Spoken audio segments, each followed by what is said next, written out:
On her way home from work, Emily saw a dog in distress on the side of the road. Without hesitation, she rushed to help the dog and its puppies. Once she got closer, she saw the eyes of the dog and was quite scared. But despite that, she still wanted to help the poor animal. But when she got closer, she noticed that they weren't dogs at all. Emily's heart pounded in her chest. With every step she took, she noticed more and more things that weren't adding up. The way the sunlight hit the animal's eyes made it seem like it wasn't a dog at all. Emily paused to think about her next move. As the animal was surrounded by her babies, Emily felt she had to save them. They were lying at the side of a busy road, and if one of the babies were to run away, it could possibly hurt itself. But when she took another step forward, she got scared even more. Suddenly, the animal jumped up, scaring all of her own babies in the act. Emily gasped as all the animals ran away, all in different directions. Could she still save them? But why did the animal run away? What kind of animal is it? And will Emily be able to save them? While on her way home from a long day at work, Emily suddenly noticed a big black ball of fur on the side of the road. She noticed it even from afar, which gave her an instant to think about her next move. She knew it had to be an animal, and the good person she was, she decided to stop. She parked her car a bit further away from the animal, so she could very slowly walk toward it without scaring it. It was a delicate process, but she knew it was necessary. The faster she would walk up, the likelier it would be that the animal would get up and run away, possibly onto the busy road. The animal could also be hurt, so if it were to try and run away, it could potentially hurt itself even more. Emily's heart raced as she approached the furry creature. Its safety was her top priority. She had seen enough animals at the side of this busy road with injuries, and she didn't want to add to that list. Slowly but surely, she got closer to the dog. She could hear its whining now, crystal clear. But she noticed something that didn't add up. It sounded like there wasn't just one animal whining. It sounded like many more. She paused for a second as a car passed, and in the silence that followed, she listened again. Now she was 100% sure that there wasn't just one animal in need. She slowly took another step, and another, and one more. Then she could finally see what she was dealing with. Not one dog, but 5. One mother and 4 little puppies. Emily's heart sank. Why on earth were these animals just lying here at the side of the road? Could something be wrong with the mother? She knew she had to help the animals, but now that she had discovered the dog was a mother, she had to be careful. A protective mother dog could get aggressive. She had to think of a plan to get the mother and her pups to safety. But that meant she also had to get even closer. She was still a good 3 steps away from the dog.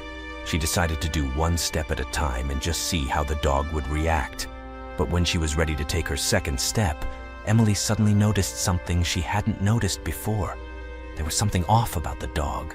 She couldn't really put her finger on it, but the way the sun suddenly hit the dog's eye made it seem like it wasn't a dog at all. Emily wanted to take a step back and rethink her plan when suddenly a second car stopped. A man stepped out and confidently walked over to Emily. "Need any help, miss?" he asked her with a smile on his face. But that smile soon faded when he looked at the animal. "Is that yours?" the man asked. "No, I found it here. It needs help, but I don't know how to help it." The man looked reluctant to help and paused a second before answering. "I think only animal control can help you with this one," the man said as he turned around and walked back to his car. Emily was on her own again. She sighed as she realized it was up to her to help this animal. So, she decided she should call animal control. The man may be right. This job might be too much for her alone. She quickly walked back to her car and grabbed her phone. Now she only had to hope someone picked up. Luckily, Emily got through, and someone picked up the phone. But as soon as Emily explained the situation and gave her location, the person on the other end of the line seemed to become reluctant as well. This confused Emily, as it wasn't common for animal control to refuse a job.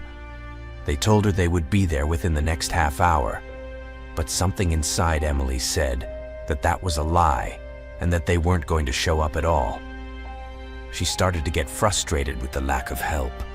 Was she the only one who cared about a poor animal and its babies? She had to change her tactic. So she called the one person she knew she could always count on, her sister Stella. As soon as her sister heard about what was going on, she jumped in her car and drove to Emily. It took her only 10 minutes to arrive, which was something animal control could learn from. Stella immediately took control of the situation. It was something Emily had hoped for when she decided to call her sister. You see, Stella was used to situations like this, as she worked for an animal shelter.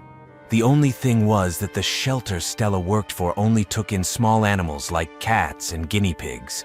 But even though it was against the rules, Stella suggested that they load the animal and its babies in the car and drive them to the animal shelter. Stella knew her favorite colleague was working, and he would never tell on her. She also figured, as the babies were small animals, she could probably talk herself out of getting into trouble. She grabbed a big blanket out of her car and gave one end to Emily.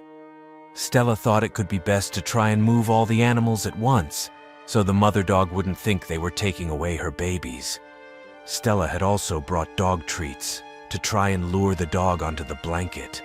But when they approached the dog together, something shifted, and it suddenly jumped up, scaring her own babies.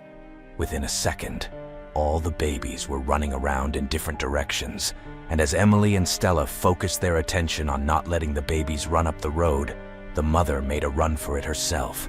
It was the worst thing that could have happened. Emily and Stella ran after the babies like lunatics, trying to keep them from hurting themselves. Emily had her eyes set on 2 pups who were scouring behind a fence, and Stella had one of the other 2 pups already in her arms. She put the pup in the back of her car and focused her attention on the other one, who stood way too close to the road. Stella tried her best to talk calmly and kindly to the pup, trying to make it feel at ease and not scare it even more. When she was almost close enough, she leaped forward, fell flat on her belly, but was able to catch the pup just in time. She looked to her right and saw Emily getting closer to the 2 other pups, so she quickly placed the second pup in her car and offered to help. Together, they were able to save the other 2 pups and put all 4 of them safely in the back of Stella's car. Now that the pups were safe, there was only one thing left to do: try and locate the mother. There was a big chance the mother would come back for her babies, so they decided to wait a little longer. As time crept by, Emily began to doubt their plan. As the pups were in the back of Stella's car, there was no way the mother would hear their cries. She explained her worries to her sister, who realized she had a point. They had to think of a way to lure the mother back. Stella suggested picking up a cage from the shelter where she worked. They planned to put the pups in it and place it where the mother had laid, hoping she would hear and smell her babies and come back. As the morning sun cast long shadows across the field, Emily squinted against the light, focused on every rustle of the leaves. She had been waiting for hours, her patience tested, but her hope unwavering, watching for the mother to return. Meanwhile, Stella drove with purpose, the wheels of her car humming against the gravel road. Working at the shelter had taught her how desperate and fragile life could be. Her thoughts wandered with uncertainty, clouding her mind about whether they were doing the right thing. But determination drove her forward. In the distance, Mrs. Johansson, wrapped in a shawl, observed Emily's vigil with a knowing smile. What drew this elderly woman to the field today? Mrs. Johansson made her way towards Emily, each step deliberate with her cane tapping the ground. Emily noticed her approach, curiosity replacing her initial surprise. The 2 women locked eyes, a world of unsaid words between them. Suddenly, the sound of crunching gravel signaled Stella's return, holding the cage securely in her grasp. "Got it!" she exclaimed, her voice cutting through the tension. Mrs. Johansson stepped back, her message interrupted but not forgotten. Under Mrs. Johansson's watchful gaze, Emily and Stella placed the cage in the very spot the mother had been, hoping the cries of the young would beckon her. They moved to a distance, concealing themselves behind some thickets, and waited with bated breath.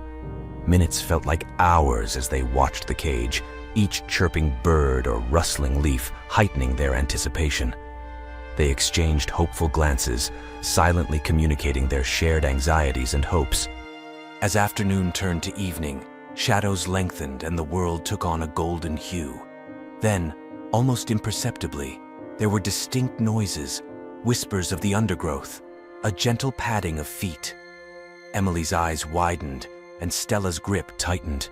Moonlight bathed the clearing as the mother emerged from the shadows. With cautious steps, she approached the cage, her eyes filled with a mix of fear and love. The world seemed to hold its breath as she nudged the cage, longing evident. Seeing their chance, Emily and Stella approached gently, not wanting to startle the mother. Using a soft blanket, they managed to guide her into a separate, comfortable enclosure. The mission was successful, but the weight of responsibility was palpable. Inside the car, the atmosphere was thick with emotion. The pups whimpered, the mother glanced anxiously, and the sisters drove in silence, deep in thought about the journey ahead.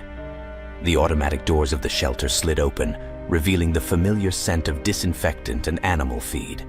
Staff members turned their heads as the sisters entered with the unique canines. No one expected to see Mrs. Johansson walking through the shelter's entrance.